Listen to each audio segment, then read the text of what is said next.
ਸਤਨਾਮ ਸ੍ਰੀ ਵਾਹਿਗੁਰੂ ਸਾਹਿਬ JIO.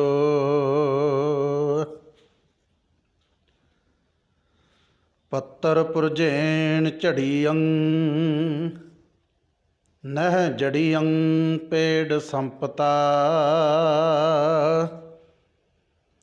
ਨਾਮ ਵਿਹੂਣ ਬਿਖਮਤਾ ਨਾਨਕ ਬਹੰਤ ਜੋਣ ਬਾਸਰੋ ਰਹਿਣੀ।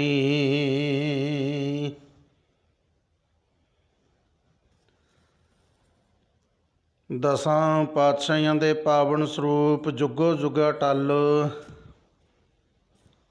ਧੰਨ ਧੰਨ ਸਾਹਿਬ ਸ੍ਰੀ ਗੁਰੂ ਗ੍ਰੰਥ ਸਾਹਿਬ ਜੀ ਮਹਾਰਾਜ ਜੀ ਦੀ ਪਾਵਨ ਪਵਿੱਤਰ ਹਜ਼ੂਰੀ ਦੇ ਵਿੱਚ ਵਿਰਾਜਮਾਨ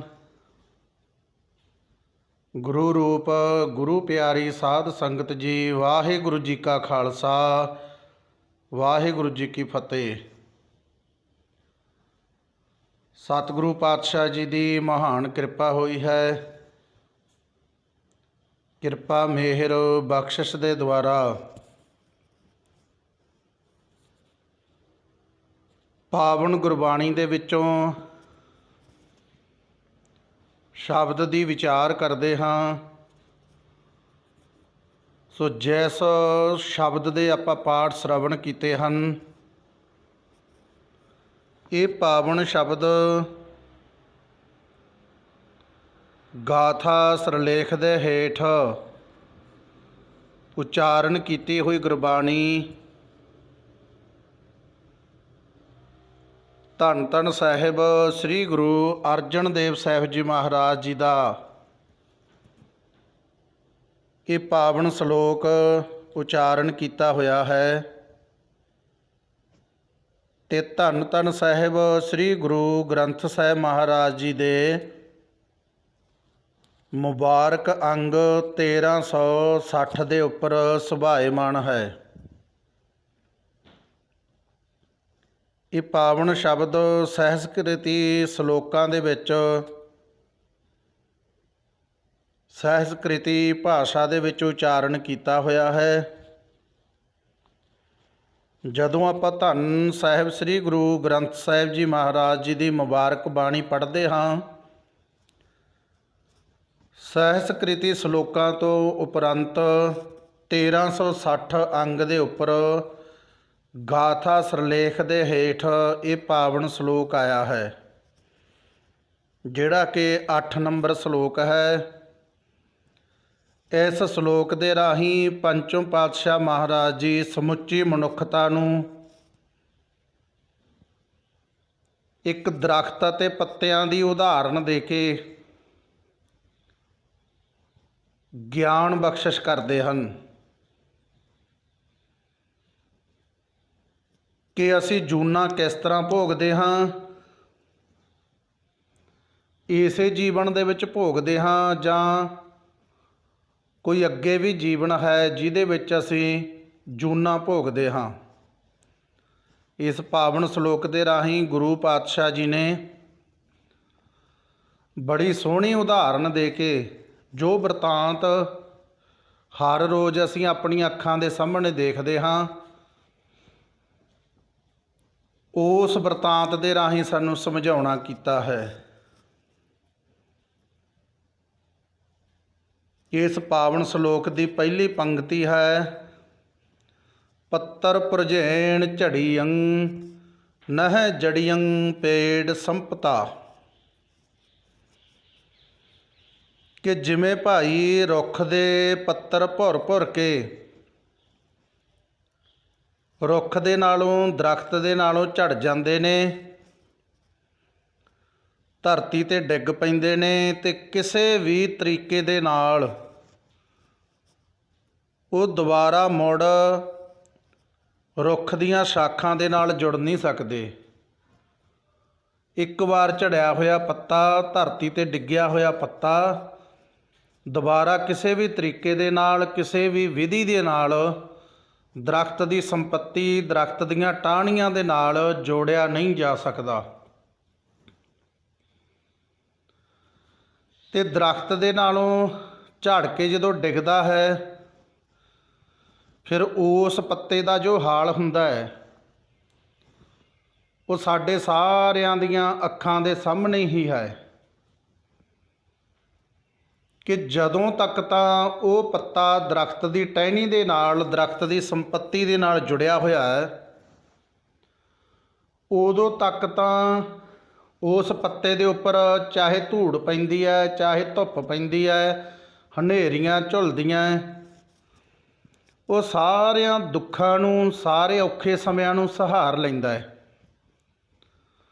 ਅਤੇ ਜਦੋਂ ਮੀਂਹ ਪੈਂਦਾ, ਬਾਰਿਸ਼ ਹੁੰਦੀ ਹੈ, ਦੁਬਾਰਾ ਫਿਰ ਹਰਾ ਭਰਾ ਹੋ ਜਾਂਦਾ ਹੈ। ਅਤੇ ਜਦੋਂ ਉਹ ਪੱਤਾ ਦਰਖਤ ਦੇ ਨਾਲੋਂ ਟੁੱਟ ਕੇ ਧਰਤੀ 'ਤੇ ਡਿੱਗਦਾ ਹੈ ਅਤੇ ਜੋ ਹਾਲਤ ਉਸ ਦੀ ਧਰਤੀ 'ਤੇ ਡਿੱਗਣ ਤੋਂ ਬਾਅਦ ਵਿੱਚ ਹੁੰਦੀ ਹੈ, ਉਹ ਹਾਲਤ ਸਾਡੇ ਸਾਹਮਣੇ ਆ ਕਿ ਹਵਾ ਦਾ ਛੋਟਾ ਜਿਹਾ ਬੁੱਲਾ ਆਉਂਦਾ, ਉਹ ਪੱਤੇ ਨੂੰ ਗੋਲ ਗੋਲ ਘੁਮਾ ਕੇ ਦਰਖਤ ਤੋਂ ਬੜੀ ਦੂਰ ਲੈ ਜਾਂਦਾ ਹੈ। ਟਾਹਣੀਆਂ ਦੇ ਵਿੱਚ ਵੀ ਫਸਦਾ ਜਾਂਦਾ ਹੈ, ਕੰਡਿਆਂ ਦੇ ਵਿੱਚ ਵੀ ਫਸਦਾ ਜਾਂਦਾ ਹੈ, ਗੰਦਗੀ ਉੱਤੋਂ ਦੇ ਵੀ ਨਿਕਲਦਾ ਹੈ, ਲੀਰੋ ਲੀਰ ਹੋ ਜਾਂਦਾ ਹੈ। ਅਤੇ ਜਿਉਂ ਹੀ ਉਹ ਪੱਤਾ ਰੁਕਦਾ ਹੈ, ਹਵਾ ਰੁਕਦੀ ਹੈ, ਫਿਰ ਦੂਜੇ ਬੰਨਿਓਂ ਹਵਾ ਦਾ ਬੁੱਲਾ ਆਉਂਦਾ ਹੈ, ਉਸ ਪੱਤੇ ਦੀ ਦੁਰਦਸ਼ਾ ਕਰਦਾ ਹੋਇਆ, ਉਸ ਪੱਤੇ ਦੀ ਹਾਲਤ ਬੁਰੀ ਕਰਦਾ ਹੋਇਆ ਹਵਾ ਦਾ ਬੁੱਲਾ ਜਿੱਧਰਲੇ ਪਾਸਿਓਂ ਪੱਤਾ ਰੁੜਦਾ ਆਇਆ ਉਸੇ ਪਾਸੇ ਨੂੰ ਦੁਬਾਰਾ ਫੇਰ ਲੈ ਜਾਂਦਾ ਹੈ।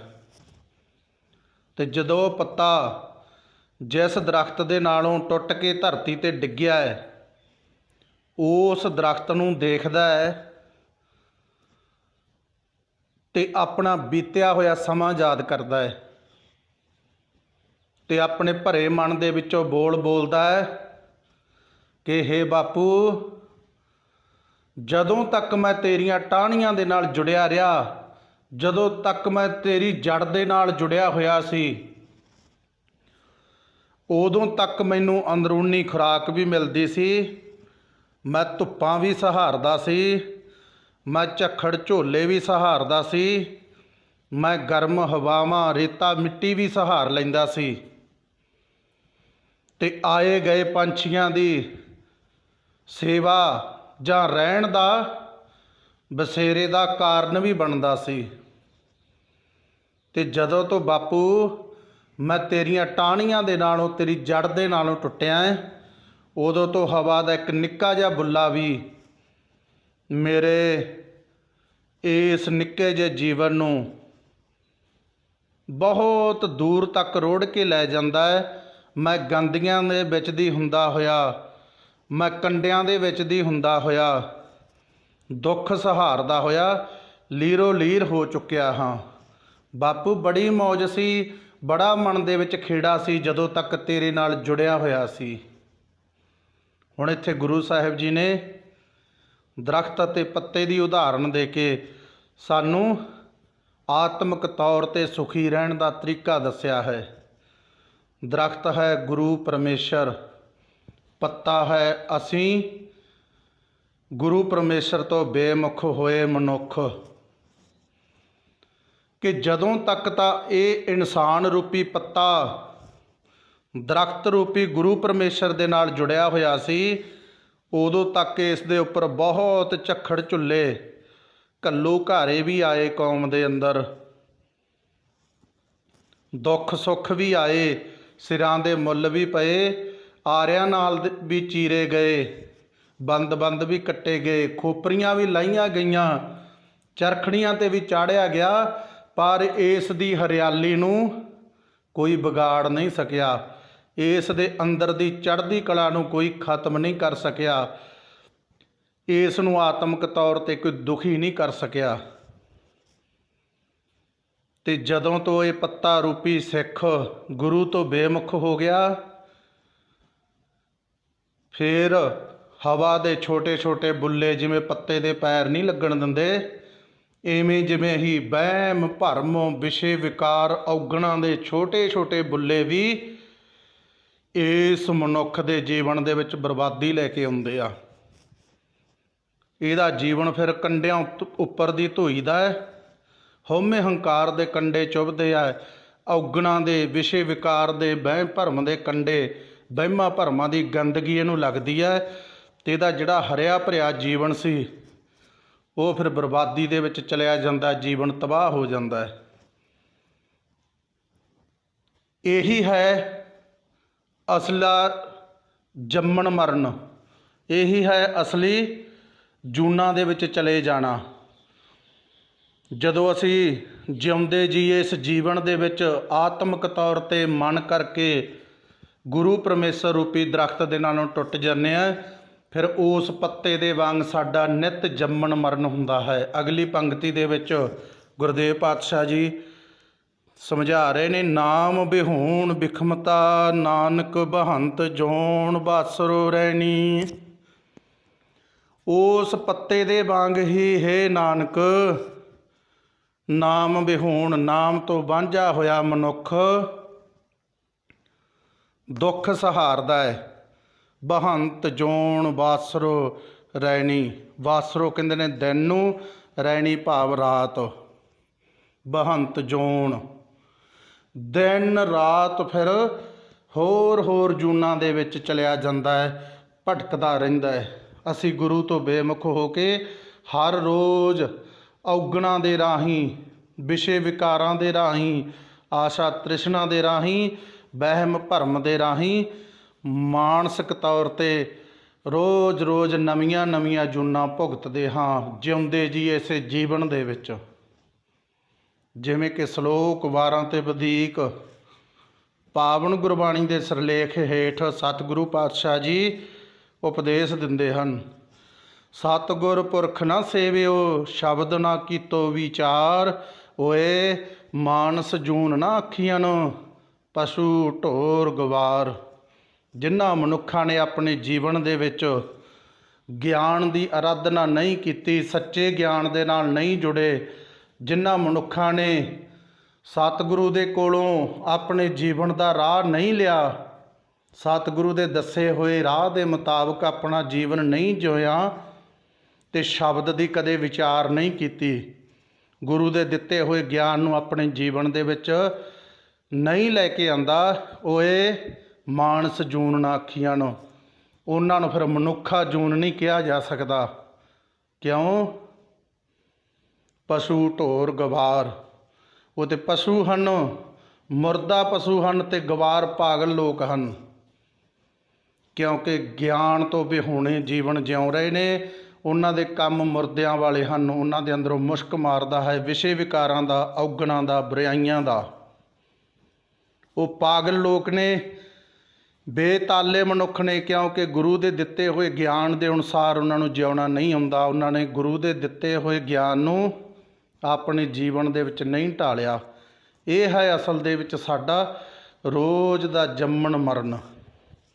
ਇਸ ਜੰਮਣ ਮਰਨ ਤੋਂ ਮੁਕਤ ਅਸੀਂ ਸਤਿਗੁਰੂ ਜੀ ਦੇ ਦੱਸੇ ਹੋਏ ਰਾਹ 'ਤੇ ਚੱਲ ਕੇ, ਸਤਿਗੁਰੂ ਪਾਤਸ਼ਾਹ ਜੀ ਦੇ ਸ਼ਬਦ ਦੀ ਵਿਚਾਰ ਕਰਕੇ, ਗਿਆਨ ਨਾਲ ਜੁੜ ਕੇ ਹੀ ਮੁਕਤ ਹੋ ਸਕਦੇ ਹਾਂ। ਕਹਿਤ ਕਬੀਰਾ ਜੋ ਹਰਿ ਧਿਆਵੈ ਜੀਵਤ ਬੰਧਨ ਤੋਰੇ। ਜਿਉਂਦੇ ਜੀ ਬੰਧਨ ਤੋੜਨੇ ਪੈਣੇ ਹਨ, ਫਿਰ ਸਾਡਾ ਇਹ ਜੀਵਨ ਹੈ ਜਿਹੜਾ ਵਿਸ਼ੇ ਵਿਕਾਰਾਂ ਤੋਂ, ਰੋਜ਼ ਦੇ ਜੰਮਣ ਮਰਨ ਤੋਂ, ਪਸ਼ੂਆਂ ਨਾਲੋਂ ਭੈੜੀ ਜੂਨੀ ਤੋਂ ਮੁਕਤ ਹੋਵੇਗਾ, ਖਲਾਸੀ ਵਾਲੇ ਰਾਹ 'ਤੇ ਚੱਲੇਗਾ। ਸੋ ਇੱਥੋਂ ਤੱਕ ਆਪਾਂ ਪਾਵਨ ਸ਼ਬਦ ਦੀ ਵਿਚਾਰ ਕੀਤੀ ਹੈ। ਸੋ ਆਓ ਸਾਡਾ ਵੀ ਹਾਲ ਕਿਤੇ ਦਰਖਤ ਦੇ ਨਾਲੋਂ, ਟਾਹਣੀ ਦੇ ਨਾਲੋਂ ਟੁੱਟੇ ਪੱਤੇ ਵਾਲਾ ਨਾ ਹੋਵੇ। ਅਸੀਂ ਆਪਣੇ ਗੁਰੂ ਪਰਮੇਸ਼ਰ ਰੂਪੀ ਦਰਖਤ ਦੇ ਨਾਲ ਜੁੜ ਕੇ ਆਪਣੇ ਜੀਵਨ ਨੂੰ ਇੱਕ ਹਰਾ ਭਰਾ ਜੀਵਨ, ਖੁਸ਼ਹਾਲ ਜੀਵਨ ਬਣਾ ਸਕਦੇ ਹਾਂ, ਵਿਸ਼ੇ ਵਿਕਾਰਾਂ ਤੋਂ ਮੁਕਤ ਹੋ ਸਕਦੇ ਹਾਂ। ਸੋ ਹੋਈਆਂ ਭੁੱਲਾਂ ਦੀ ਖਿਮਾ ਕਰਨੀ।